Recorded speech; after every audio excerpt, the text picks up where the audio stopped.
एक फायर करके और बैंक कर्मचारियों को डराकर और एक बैग में पैसे भरकर वो निकल गया।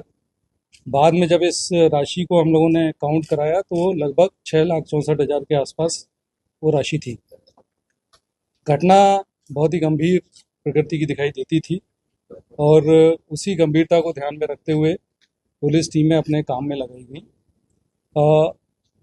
मैं ये बताना चाहूँगा कि हमने अपराधी आइडेंटिफाई कर लिया है। अपराधी के पास से काफ़ी सामान हमारे पास जब्त हो गया उसके घर से और अपराधी के पीछे हमारी टीमें लगातार लगी हुई हैं। कैसे ये सब चीज़ें हुई वो मैं थोड़ा आपके सामने खुलासा करना चाहूँगा कि कैसे हम लोग इस अपराधी के पास तक पहुँचे हैं। जैसा कि आप देख रहे होंगे कि कल भी जो मैसेजेस थे उसमें हम लोगों ने ये बताया था कि ये आदमी कोई सिक्योरिटी गार्ड हो सकता है। इसके पीछे जो कारण हमें समझ में आते थे, वो जो सीसीटीवी फुटेज आप सभी लोगों ने भी वो फुटेजेस देखे होंगे, उसमें सबसे पहले जो महत्वपूर्ण कारण समझ में आया वो ये था कि जो बंदूक दिखाई देती थी वो लाइसेंसी बंदूक थी। तो ये बात स्पष्ट होती थी कि लाइसेंसी बंदूक का इस्तेमाल कोई सिक्योरिटी गार्ड ही कर सकता है। तो पहली चीज़ तो ये थी कि जिससे हमें ये समझ में आया। एक दूसरी चीज़ जो हमें कैमरे में दिखाई दी वो ये थी कि एक राउंड उसकी जेब से नीचे गिरा और वो राउंड उसने उठा के अपने पास रखा। अमूमन गिरे राउंड को उठाने की जो ट्रेनिंग है वो पुलिस कर्मचारियों को या आर्मी के कर्मचारियों को दी जाती है। इस बात से हमें ये समझ में आया कि नॉर्मली अपराधी इस तरह की घटनाएं नहीं करते हैं।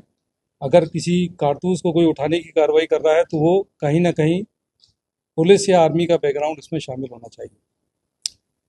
तीसरी चीज़ हमें तब कंफर्म हुई कि ये कोई सिक्योरिटी गार्ड ही है जब हमें ये समझ में आया कि इसमें अपराधी सिर्फ एक ही है।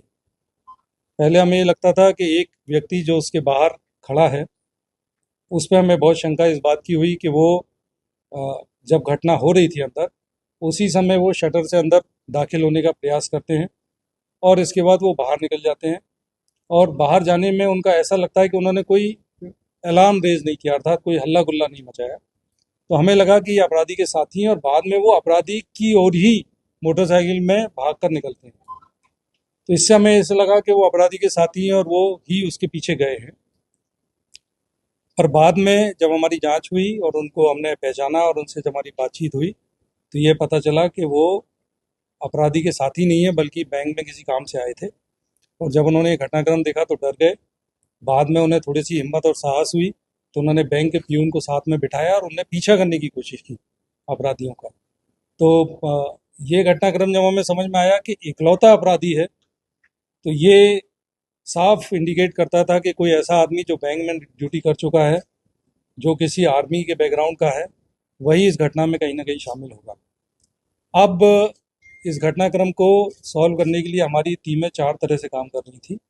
पहला जो हम अमूमन करते हैं कि हमारी एक पूरी टीम सीसीटीवी की ओर सीसीटीवी फुटेजेस की ओर लगातार देख रही थी।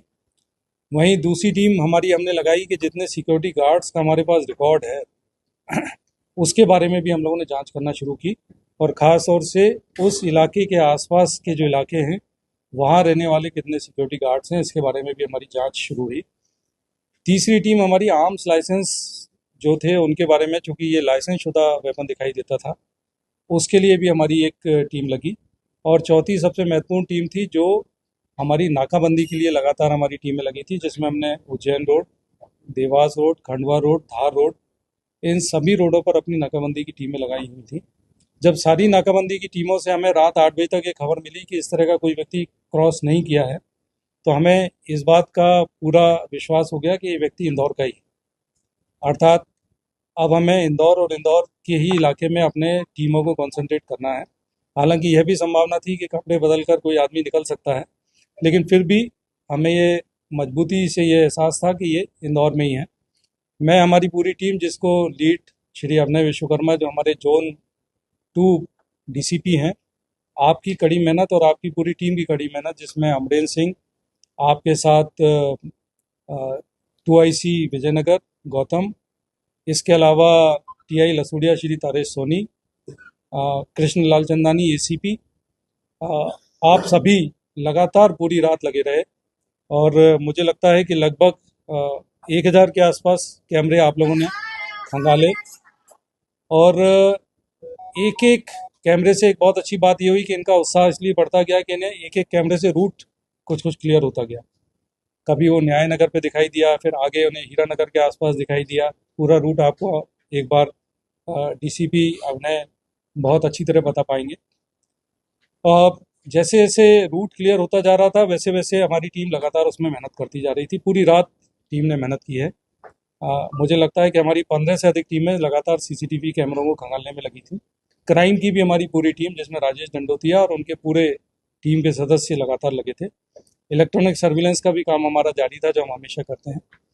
अ, इसमें जो टीमें हैं वो लगातार, उनको जब ये रूट मिलता गया तो एक जगह इनको कैमरे में चेहरा भी दिखाई दिया। आपने देखा होगा कि वो बीच में मास्क लगाए थे, बाद में इन्हें एक जगह कैमरे में चेहरा भी दिखाई दे गया और गाड़ी का कलर भी इन्हें बहुत क्लियर हो गया कि गाड़ी ग्रीन रंग की है। अब इनके पास ये टास्क था कि ग्रीन रंग की गाड़ी उस इलाके में कहाँ पार्क्ड है। तो एक पूरी तैयारी इन लोगों ने कॉम्बिंग गश्त टाइप की, जिसमें कि पूरी टीम ने उस इलाके में कोई गाड़ी तो पार्क नहीं है। और पुलिस इस मामले में थोड़ी सौभाग्यशाली रही कि एक घर के बाहर उन्हें वही गाड़ी पार्क की हुई, जिस इलाके के पास का कैमरा इन्हें देखने के लिए मिला था उसके पास इन्हें वो गाड़ी खड़ी दिखाई दी। और इसके बाद हमारी कार्रवाई आगे बढ़ी है।